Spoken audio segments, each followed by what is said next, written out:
Big TV భక్తి సమాచారం WhatsApp ఛానల్లో జాయిన్ అవ్వండి. అన్ని విశేషాలు ఎప్పటికప్పుడు తెలుసుకోండి. ప్రేక్షకులందరికీ నమస్కారం అండి. ఈశాన్యం మూత ఉంటే పెద్ద కుమారుడు చనిపోతాడు. ఈశాన్యం మూత ఉంటే మగ సంతానం ఉండదు. ఈశాన్యం మూస్తే ఆ ఇంటి లోపల మగవాళ్ళ డెవలప్మెంట్ ఉండదు. ఇదే వర్డ్ ఆధునిక వాస్తు వాళ్ళు మొత్తం ప్రచారం చేసుకుంటూ తిరుగుతున్నారు. మరి శాస్త్రాల్లో వీటికి సంబంధించిన వివరణ ఉందా లేదా? సో వీటికి సంబంధించి పూర్తి సమాచారం మనం ఈ ఎపిసోడ్లో తెలుసుకుందాం. సో గుర్తుపెట్టుకోండి, ఈశాన్యం మూత అంటే ఏం లేదండి. ఈశాన్యం రూమ్ ఉంటుంది కదా, లేదంటే ఈశాన్యం మూల ఉంటుంది కదా, ఉత్తర ఈశాన్యం తూర్పు ఈశాన్యం కలిసిన మూలకు ఓపెనింగ్స్ లేకపోతే అది మూత పడిన దోషం అంట. గుర్తుపెట్టుకోండి ఈ మాట. సో నేను ఇక్కడ ఒక ప్రశ్న వేస్తున్నాను. మీరు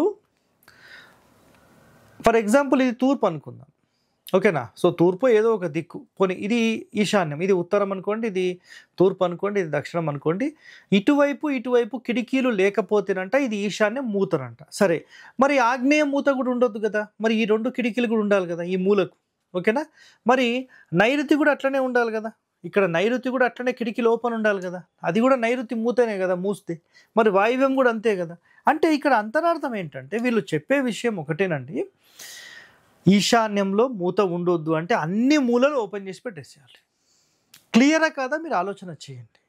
ఈశాన్య మూత అంటే కిటికీలు లేకపోతేనే కదా ఈశాన్య మూత. అక్కడ డోర్లు ఉండాలి, ఓపెనింగ్స్ ఉండాలి అంటారు, పెద్ద పెద్ద ఓపెనింగ్స్ పెట్టుకుంటారు. సరే పెట్టుకోండి అండి, ప్రాబ్లం లేదు. మరి ఆగ్నేయ మూత ఎందుకు పెట్టారు? దక్షిణాగ్నేయం మూత ఉంది, తూర్పాగ్నేయం మూత ఉంది, దక్షిణ నైరుతి మూత ఉంది, పడమర నైరుతి మూత ఉంది, పడమర వాయువ్య మూత ఉంది, అన్ని మూతలే ఉన్నాయి. మరి ఇంకా గుడిచె కింద ఉందాం, మొత్తం కింద ఓపెన్, లేక చెట్టు కింద మొత్తం ఓపెనే ఉంటుంది. అది కరెక్టా, రైటా? గుర్తుపెట్టుకోండి మాట, శాస్త్రంలో ఎక్కడ కూడా ఈశాన్యం ఓపెన్ చేయాలని లేదు. రాసుకోండి మాట. త్వరలో ఆధారాలతో పాటు మొత్తం వీడియోస్ ఎపిసోడ్ చేస్తాను నేను, గుర్తుపెట్టుకోండి. ఓకే, సో ఇప్పుడు చూడండి, కొన్ని పాయింట్స్ అయితే నేను చెప్తాను. చాలామంది అడిగిన పాయింట్స్ అన్నీ నోట్ చేసుకున్నాను. ప్రస్తుత వాస్తు పండితులు అందరూ కూడా ఈశాన్య మూత ఉంటే పెద్ద కొడుకు చనిపోతాడని, సంతానం ఉండదని, వృద్ధి ఉండదు అంటారు. మరి ఈ ప్రపంచంలో ఎన్ని ఇండ్లు ఈశాన్యంలో అసలు డోర్ లేకుండా కిటికీలు లేకుండా ఉన్నాయి? ఈశాన్యంలో మొత్తం పూజ గదులు కూడా ఉన్నాయి. మరి ఎన్ని ఇండ్లు మీరు అబ్జర్వ్ చేశారు? నేనైతే 100 ఇండ్లు తిరిగాను, ఎక్కడ కూడా పెద్ద కుమారుడు డెవలప్మెంట్ లేకపోవడం అలాంటివి ఎక్కడ గమనించలేదు. ఏదో ఆల్టర్నేట్ వాస్తు దోషం వల్ల ఏదో సమస్య జరిగితే ఈశాన్యం మూత అంటే ఎట్లా? అర్థం చేసుకోండి ఒకసారి. చూడండి, ఇక్కడ సంతానం ఉండదని భయపెడుతున్నారు, అందరూ భయపెట్టేస్తున్నారు అనమాట. సో మరి ఈశాన్య మూతలో ఇండ్లు లేవా? చూడండి పాయింట్. అన్ని చోట్ల పెద్ద కుమారుడు చనిపోయాడా చెక్ చేశారా? ఎన్ని ఇండ్లు చెక్ చేశారు? కొన్ని 100 ఇండ్లు నేను విజిట్ చేశాను, నాకైతే ఎక్కడ కనపడలేదు. పెద్ద పెద్ద ఎమ్మెల్యే ఇంటికి, మొన్న రీసెంట్గా నేను ఎమ్మెల్యే ఇంటికి వెళ్ళాను, ఎక్కడ కేజీఎఫ్లో వెళ్ళాను. వాళ్ళ ఈశాన్యము మూతనే ఉంది, వాడు కొడుకు మన నెంబర్ 1 పొజిషన్లో ఉన్నాడు ఆయన. మరి ఇదేం లెక్క?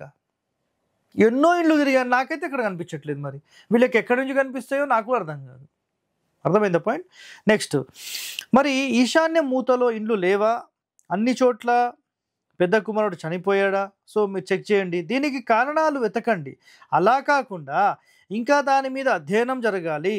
గుర్తుపెట్టుకోండి, అధ్యయనం చేయట్లేదు, ఇంకా అధ్యయనం జరగాలి. ఈశాన్యం ఓపెన్ ఉండాలి అని మాట్లాడతారు అంటే ఆగ్నేయము మూత, నైరుతి మూత, వాయువ్య మూత ఉండొచ్చా? సో వీళ్ళని అడగండి మీరు ప్రశ్నలు. ఈశాన్య మూత అంటే, అసలు ఈశాన్య మూత అంటే ఏంటో తెలుసా అండి మీకు? ఈశాన్య మూత అంటే మన మొత్తం స్థలం ఏదైతే ఉందో ఆ స్థలానికి గనక మీరు కాంపౌండ్ వేసి ఈశాన్యంలో, ఉత్తరంలో, తూర్పులో ఖాళీ స్థలం లేకుండా ఇంటి మొత్తాన్ని తీసుకెళ్ళి ఈశాన్యం గోడ మీదకి ఎక్కించి కట్టడాన్నే ఈశాన్య మూత అంటారు. ఎంతమందికి తెలుసండి ఈ వివరణ? ఇది ఈశాన్య మూత శాస్త్రంలో చెప్పింది. అందుకనే శాస్త్రాలు చదవాలని చెప్పేది. సొంత అనుభవం ఉంది నాకు అంటే కాదండి. మహర్షులు, మీకుండే అనుభవానికి 100 రెట్లు ఎక్కువ ఉన్నోళ్ళు, 1000 సంవత్సరాలు బ్రతికిన వాళ్ళు, వాళ్ళ అనుభవం ముందు మనమెంతండి? నిజంగా మహానుభావులు వాళ్ళు ఎంతో అధ్యయనం చేసి భావితరాలు బాగుండాలని చెప్పి మనకెంతో అందించారు. మీరు అవన్నీ ఆలోచన చేయకుండా మాట్లాడితే ఎలాగండి? మీరు కూడా అర్థం చేసుకోండి ఒకసారి, ఓకేనా? సో ఈశాన్య మూత అంటే స్థలంలో పూర్తి ఈశాన్యం ఖాళీ లేకుండా కట్టడాన్ని ఈశాన్య మూత అంటారు. ఇది రాసి పెట్టేసుకోండి, క్లియర్ కట్. మరి ఓపెన్ స్పేస్ లేకపోతే అలా అంటారు. అంటే ఈశాన్యంలో ఓపెన్ స్పేస్ లేకపోతేనే ఈశాన్య మూత. కానీ మనవాళ్ళు ఈశాన్యంలో కిటికీ లేకపోతే ఈశాన్యం మూత పడిపోయింది, ఈశాన్యంలో డోర్ లేకపోతే ఈశాన్యం మూత పడిపోయింది, ఈశాన్యంలో పూజ గది పెడితే ఈశాన్యం మూత పడిపోయింది. ఇది ఎక్కడ గోల్లేమో నాకైతే అర్థం కాదు, పరేషాన్ ఉంది. ఈశాన్యంలో పూజ గది ఉండొద్దు అంటారు, అది కూడా బరువే అంటారు. మరి ఈశాన్యంలో పిల్లర్ ఉంది కదా, పిల్లర్ లేపేసేయండి. ఈశాన్యంలో ఉత్తరం గోడ ఉంది, అది కూడా బరువే, అది కూడా పీకేసేయండి. ఉత్తరం మొత్తం గోడ ఉంది, అది కూడా పీకేసేయండి. తూర్పులో ఉన్న మొత్తం గోడ పీకేసేయండి. పడదలు వేసుకోండి, లైట్ వెయిట్ ఉంటుంది. మళ్ళీ పడదలు కూడా బరువు అంటారేమో, ఏం చేద్దాం మళ్ళీ నెక్స్ట్? అర్థం చేసుకోండి మీరు, ఇవన్నీ పనికిమాలిన మాటలండి, ఓకేనా?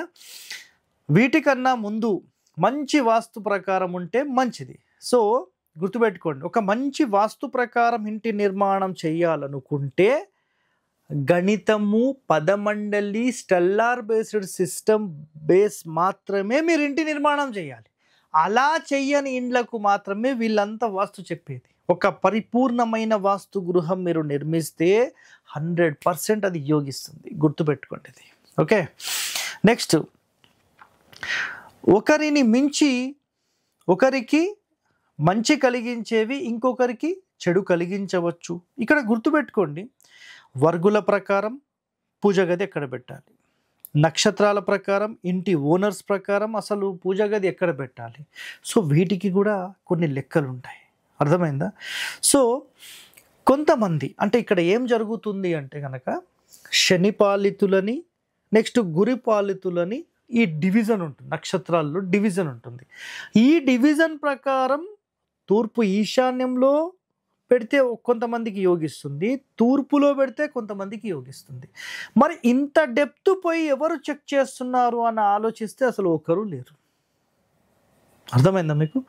సో ఇక్కడ గుర్తుపెట్టుకోండి, చాలా డెప్త్ సమాచారం అనేది వాస్తులో ఉంది. అంత అధ్యయనం చేయడానికి చాలామంది ఇష్టపడడం లేదు. ఏదో పైన వాస్తు చెప్తే ఎంతో కొంత డబ్బులు వస్తున్నాయి, 1000, 2000, 5000 తీసుకుని వెళ్ళిపోతే అయిపోయింది. డెప్త్కి పోయే కొద్దీ సమయం అనేది పెరుగుతుంది, అధ్యయనం అనేది పెరుగుతుంది, ఎక్కువ చెప్పాల్సి వస్తుంది. ఇవన్నీ వదిలేసేసి సింపుల్గా 10 నిమిషాలు చెప్తే అయిపోతుంది. ప్రజలు ఎలాగున్నారో ప్రజలకు అనుకూలంగానే వీళ్ళు తయారవుతున్నారు, అది గుర్తుపెట్టుకోండి ఒక మాట. సో ఒకరికి మంచి చేసేవి ఇంకొకరికి చెడు కలిగించవచ్చు. ఒకరికి పాలు ఆరోగ్యం ఇస్తే మరొకరికి చెడు చేస్తుంది, అది 100% కదా. సో ఒకరికి పాలు తాగితే చాలా ఆరోగ్యము అంటారు, ఇంకొకరికి పాలు తాగితే వాళ్ళకి స్టోన్స్ క్రియేట్ అవుతుంది అంటారు. అంటే అతని ఆరోగ్యాన్ని బట్టి, అతని శరీర ఆకృతిని బట్టి, తన యొక్క తత్వాన్ని బట్టి ఇవన్నీ డిసైడ్ అవుతాయండి. అలాగే ఇల్లు కూడా.